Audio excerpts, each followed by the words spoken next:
Hai, Assalamualaikum warahmatullahi wabarakatuh. Kembali lagi dengan saya Rano, calon guru penggerak Angkatan 10 dari Kabupaten Buton Utara, Provinsi Sulawesi Tenggara.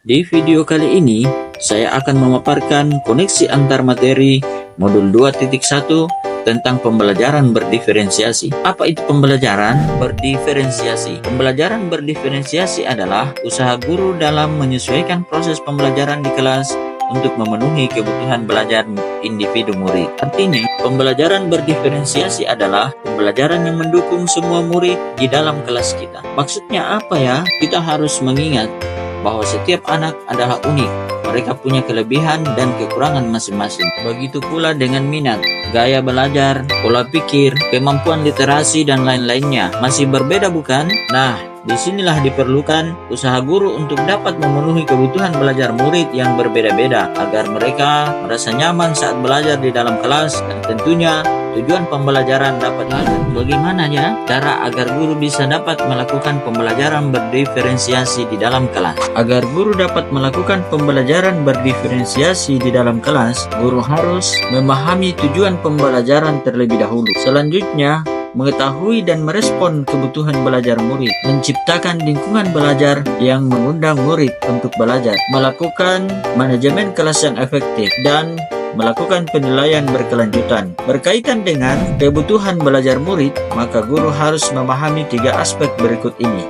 Yang pertama adalah kesiapan murid. Kesiapan belajar murid, guru harus mengetahui dan menilai pengetahuan awal untuk menentukan apa yang telah murid ketahui. Yang kedua, minat murid. Minat setiap anak pasti berbeda-beda. Minat adalah salah satu motivator bagi murid untuk terlibat aktif dalam proses pembelajaran. Dan yang ketiga adalah profil belajar murid. Profil belajar murid berkaitan dengan lingkungan, budaya, gaya belajar, kecerdasan majemuk yang berbeda-beda antara satu anak dengan yang lain. Kebutuhan belajar murid dapat diidentifikasi berdasarkan cara-cara berikut ini. Yang pertama adalah mengamati perilaku murid, mengidentifikasi pengetahuan awal, mereview dan melakukan refleksi terhadap praktik pengajaran, berbicara dengan guru murid sebelumnya, membaca rapor murid di kelas sebelumnya, atau bisa juga menggunakan berbagai penilaian formatif dan diagnostik. Strategi diferensiasikan pembelajaran bisa dilakukan dengan 3 cara,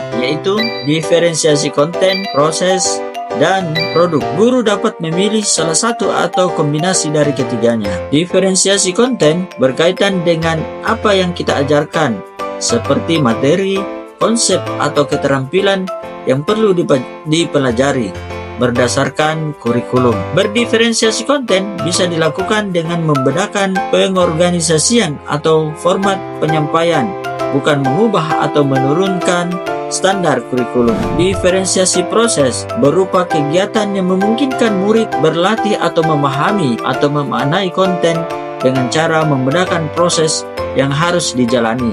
Dan diferensiasi produk berupa bukti yang menunjukkan apa yang murid telah pahami dengan cara membedakan atau memodifikasi produk sebagai hasil belajar murid, hasil latihan, penerapan, dan pengembangan apa yang telah dipelajari. Lalu, adakah keterkaitan antara modul pembelajaran berdiferensiasi dengan modul-modul lainnya? Jawabannya tentu saja ada. Untuk dapat melakukan pembelajaran berdiferensiasi, maka guru harus berusaha memenuhi kebutuhan belajar anak sesuai dengan kodrat alam dan kodrat zaman berdasarkan filosofi Ki Hajar Dewantara. Dalam melakukan pembelajaran berdiferensiasi, seorang guru penggerak harus berpihak pada murid, reflektif, mandiri, kolaboratif, dan juga inovatif untuk dapat menciptakan pembelajaran berdiferensiasi agar dapat memenuhi kebutuhan murid. Dengan demikian, seorang guru penggerak dapat mewujudkan kepemimpinan murid dengan menuntun murid merdeka belajar. Hal ini sesuai dengan nilai dan peran guru penggerak. Selanjutnya, pembelajaran berdiferensiasi pun dapat menjadi salah satu strategi untuk mewujudkan visi guru penggerak, yaitu berpihak pada murid. Dan dalam pelaksanaan pembelajaran berdiferensiasi, antara guru dan murid harus ada kesepakatan kelas terlebih dahulu agar proses pembelajaran dapat berjalan dengan baik sesuai dengan nilai-nilai budaya positif. Demikian video tugas koneksi antar materi modul 2.1.